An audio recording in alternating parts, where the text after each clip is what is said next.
If you want to lower your A1C faster, you don't need a complicated plan. You need the right foods eaten in the right order. Today, I'm going to give you 7 ideal foods that help to flatten blood sugar spikes. And I'll show you the A1C lowering order that makes them work even better. So let's keep this in mind, right? Food number 5 in particular, as it comes up, that's the one that most people skip. And it's a big reason they say, I'm eating healthy. Why am I still spiking? Let's take the mystery out of these things. Hi, I'm Dr. Beverly Yates, licensed doctor of naturopathic medicine with over 30 years of clinical experience helping people with chronic problems, including how to reverse type 2 diabetes and to get a hold of their blood sugar related concerns. So let's get one thing clear. A1C is not a day-to-day number. It reflects your average blood sugar over roughly 3 months. Each and every day, your bone marrow puts out brand new set of red blood cells, and over about 3 months, you get a whole new set of fresh red blood cells. These are the ones that are used in that test for an A1C or fasting morning number to determine what your blood sugar, what your glucose regulation looks like.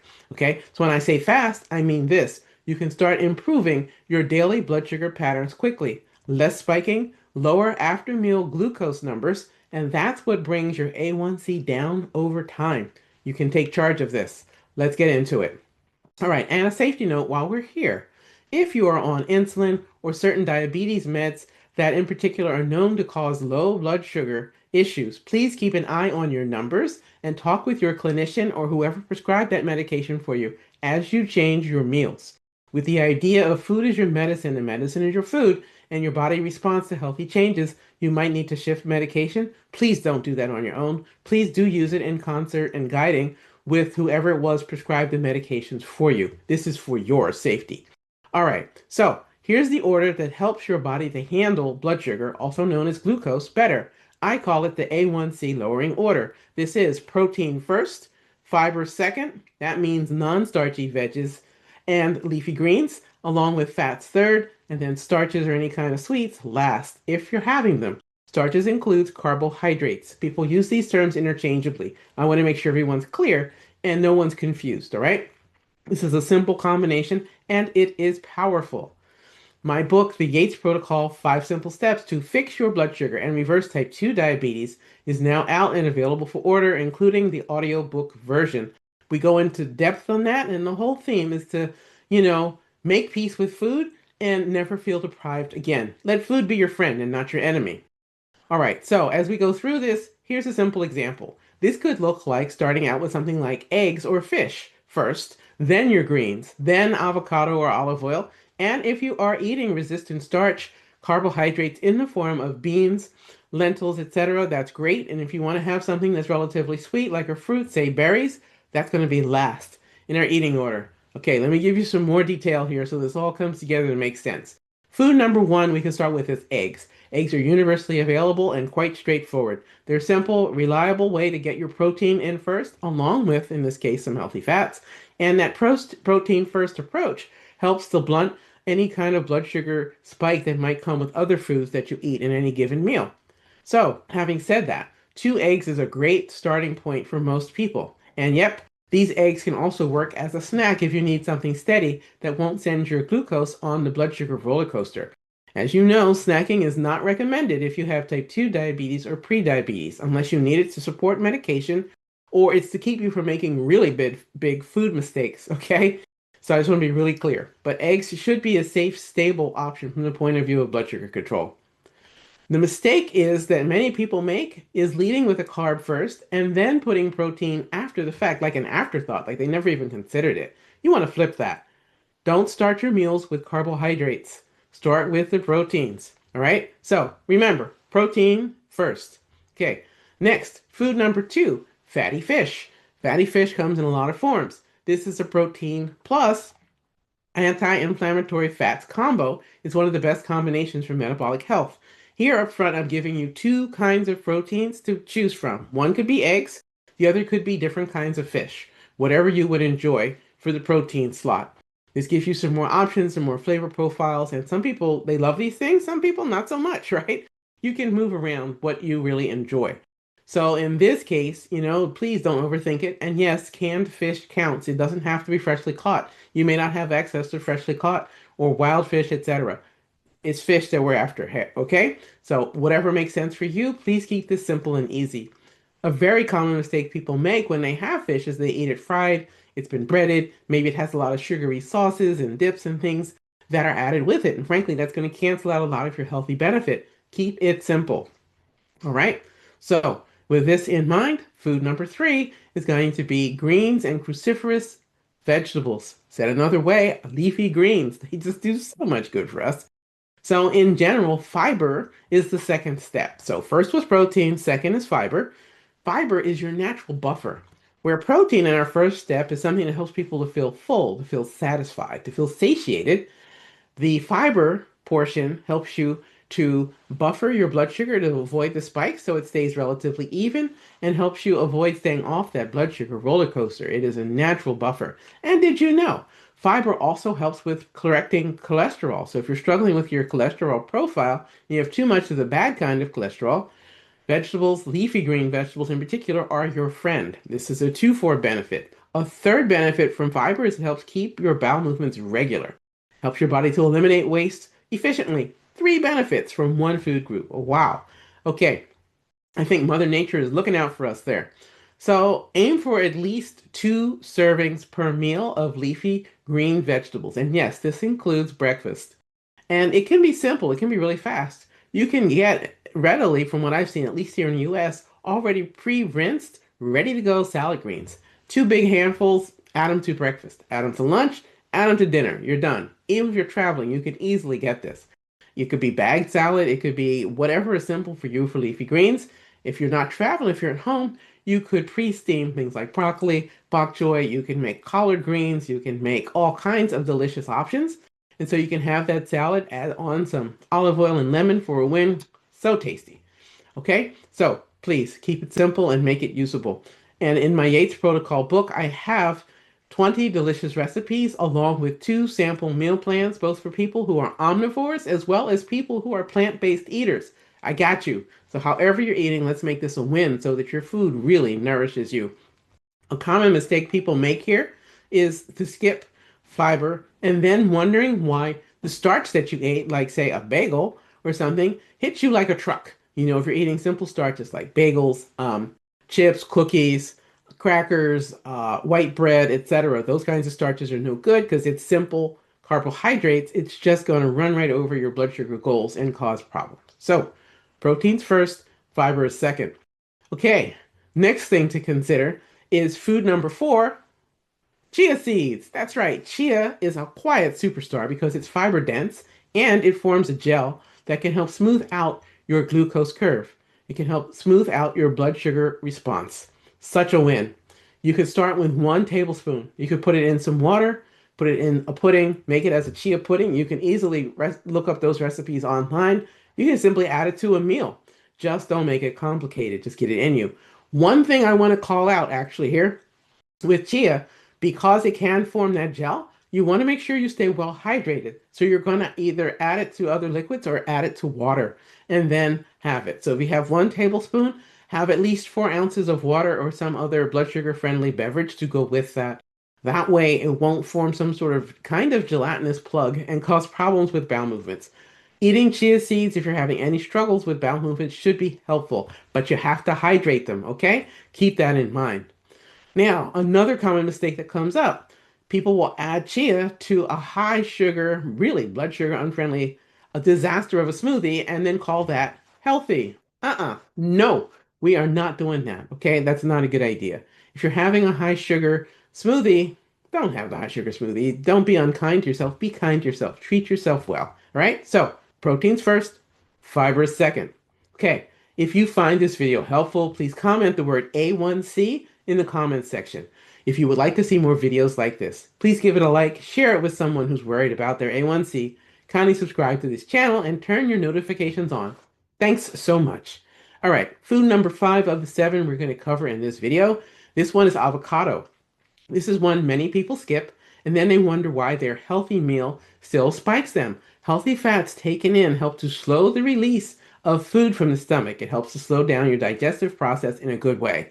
This gives your gut a chance to catch up and gently and steadily digest your food rather than being slammed with an overwhelming amount of carbohydrate on the front end, right?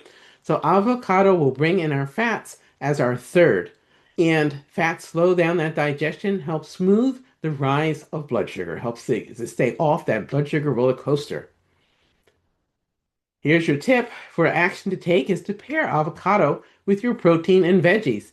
That combination is steady. Many people find that to be a win. You can add avocado in with, say, some scrambled eggs, turkey bacon, and your leafy green vegetables. That's a powerful combo. Now, a mistake people make really commonly is to use these fats as permission to keep starch portions huge. No, this is a mistake. Fats support the plan, they don't replace it. Please keep that in mind. Sometimes people tell themselves, oh, well, I'm having avocado. Let me have like 3 or 4 heaping servings of rice. No, no, no, no, just no. Please don't ruin your good work. All right. So here now we have eat protein first, fiber next, fats third. All right. Food number 6 out of the 7 can be nuts or seeds. Of course, if you are allergic to nuts, don't eat them. Use seeds. They will have a very similar healthful benefit for you. Walnuts, for example, for nuts, they're great. And if you don't do nuts, pumpkin seeds, sunflower seeds, those are all fabulous options. Now, one of the things to consider is you can use them as a topper or a side dish. Please don't use it as a bottomless snack bag. Here's why. Nuts and seeds contain a lot of calories in a small amount, so a quarter cup or less is probably the portion size that will be agreeable without it being so many calories that you might wind up overeating by accident. Some people are not aware of that calorie density and they'll say, oh, I've been eating lots of nuts, but oh man, I'm gaining weight. Well, it could be you're getting in more calories than you really need. So look at your portions for your foods. This would include in particular nuts and seeds because it's really easy because they're so tasty to eat way more than you actually need. A common mistake people make is eating nuts or seeds that have had sugar added to them. Like they could be sweetened or honey roasted, candy coated. No, no, no, no. Please just have the food as it is. If you enjoy it lightly roasted or lightly salted, that's probably okay. Here in the US, sunflower seeds are often sold inside their fibrous shell, which is good, but the problem with that is they're usually soaked in a crazy amount of salt. That's no good. You don't want that. So you might want to buy them either in their shell, plain or lightly salted, or if you buy them out of the shell, right, just the sunflower seed, no shell on it, no husk, look for it to be very lightly roasted, lightly salted, no crazy chemicals added. Read the label so you know what's going on, all right? This way you can really benefit from that. Okay, so fats as a group are third. And now our final food, food number 7, can be the resistant starch category and or simple fruit. So this could be lentils, beans, you have red beans, white beans, pinto beans, black beans, speckled beans. I've seen ones that have colors like maroon and ivory. There's so many kinds of beans. They're all delightful. Keep in mind, yes, these are starches, but they're fiber-rich starches. What does fiber do?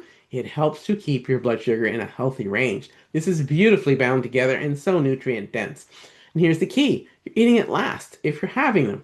So any issues your body may have with how it responds to starches, resistant starches, healthy complex carbs are probably going to be blunted because you already started out with the protein, leafy greens, and fats as your first 3 things you ate. This is last, okay? So with that in mind, you want to start with like half a cup, see how your body responds, especially if you use a CGM, a continuous glucose monitor. I love CGMs because it gives such great data, and I just feel like it's a lot kinder than using finger sticks where you stick your finger, get a drop of blood, put it onto the test strip, insert that into the glucometer.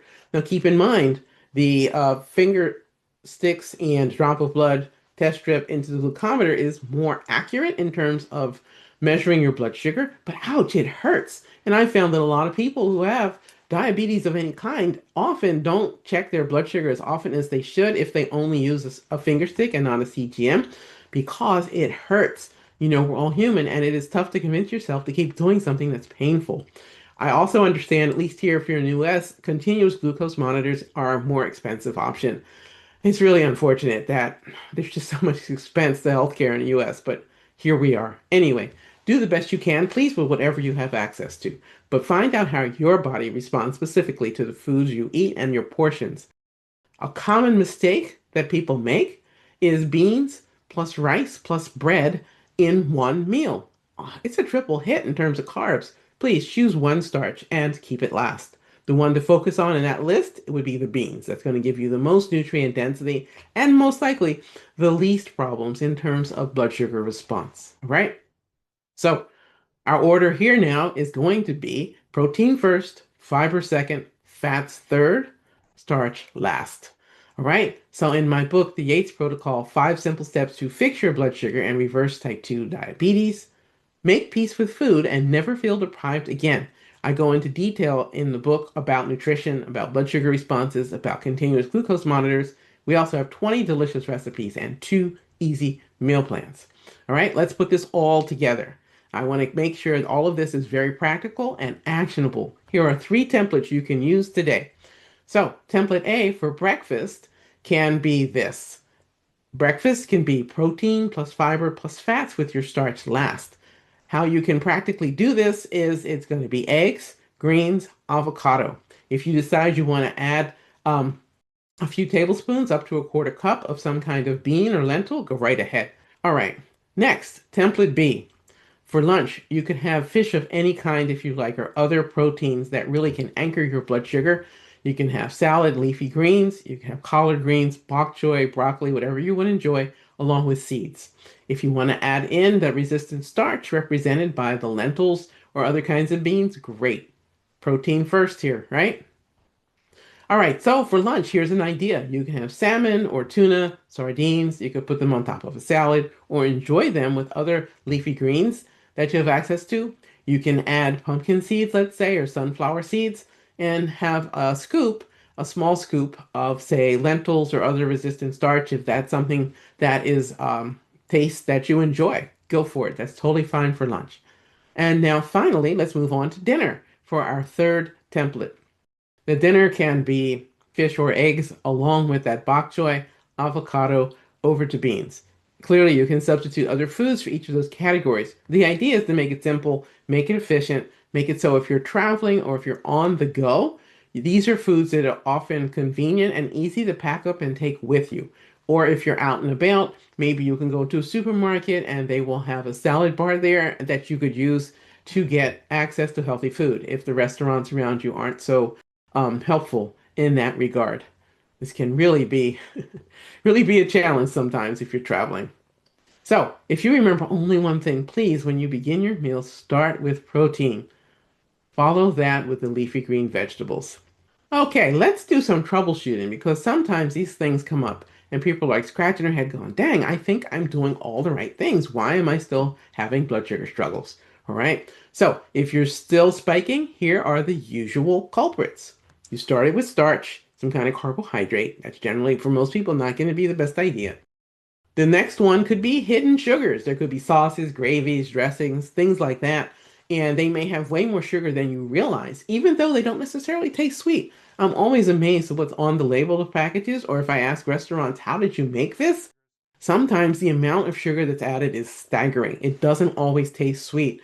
And particularly, I've seen, certainly, for many people who have blood sugar struggles, they often don't taste sweet as easily as other folks. So that leaves you particularly vulnerable. So just be aware, they might be hiding there. The third thing that could be a troubleshooting topic could be your portions. Portions are bigger than you really realize. I would encourage you to investigate if your portions make sense for you, for your current body size, for your health, and for what makes sense for you to really stabilize and anchor your blood sugar in those healthy levels. Okay, another troubleshooting area, number 4 here, could be you're skipping fiber. A lot of times people don't eat those leafy green vegetables, cruciferous vegetables, things like that. Without that fiber hit, you're not getting the benefits you need to really anchor and stabilize that blood sugar. And then number 5, this might be the simplest thing to fix. You're not moving after you eat. Culturally, people around the world often go for walks after their meals, especially that dinner meal. Why is that part of their culture? Could be they just want to be social and hang out. It's also a fabulous way to get good blood sugar control. So, if you are finding that you're spiking after you eat a meal, any meal, a 10-minute walk will help. If you can go for 20 minutes, that's fabulous. But even up to 10 minutes is great. Just get out and get moving. If you can't go for a walk, it's not practical, the weather's bad, maybe it's not safe outside, whatever it could be, you could do squats. You could do squats against the wall or above a chair if you're not in good balance so you don't fall. Maybe put the chair against the wall and then try to do your squats to make really sure you're safe. But whatever works for you. Bottom line, get moving after you eat. It will really help if you find your blood sugar is spiking as you continue to work to untangle what's causing the blood sugar spikes, okay? All right, so with this in mind, always, always, please make your self-care your priority. Self-care is not selfish.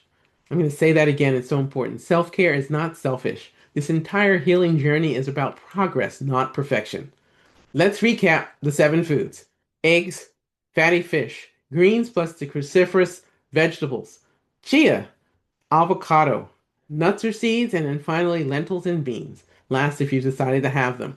If you would like fresh fruits, great. Small portions, again, last. So, with this in mind, would you please comment 7 foods and tell me which one you're starting with this week? And if you want, tell me whether you use a CGM or finger sticks. Either one is fine. And if you want more step-by-step help, you can go to watch my Lower A1C Fast playlist next. I'll link it for you. You can start at the top of that playlist and work your way through because each video builds on the last. This Lower A1C playlist pairs perfectly with everything you learned here. In the comments, you're welcome to suggest topics that you'd like to learn about or better understand. I look forward to hearing from you. Remember, this healing journey is always about progress, not perfection.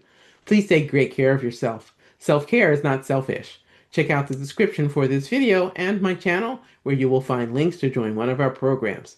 You can buy my book, The Yates Protocol, 5 Simple Steps to Fix Your Blood Sugar and Reverse Type 2 Diabetes.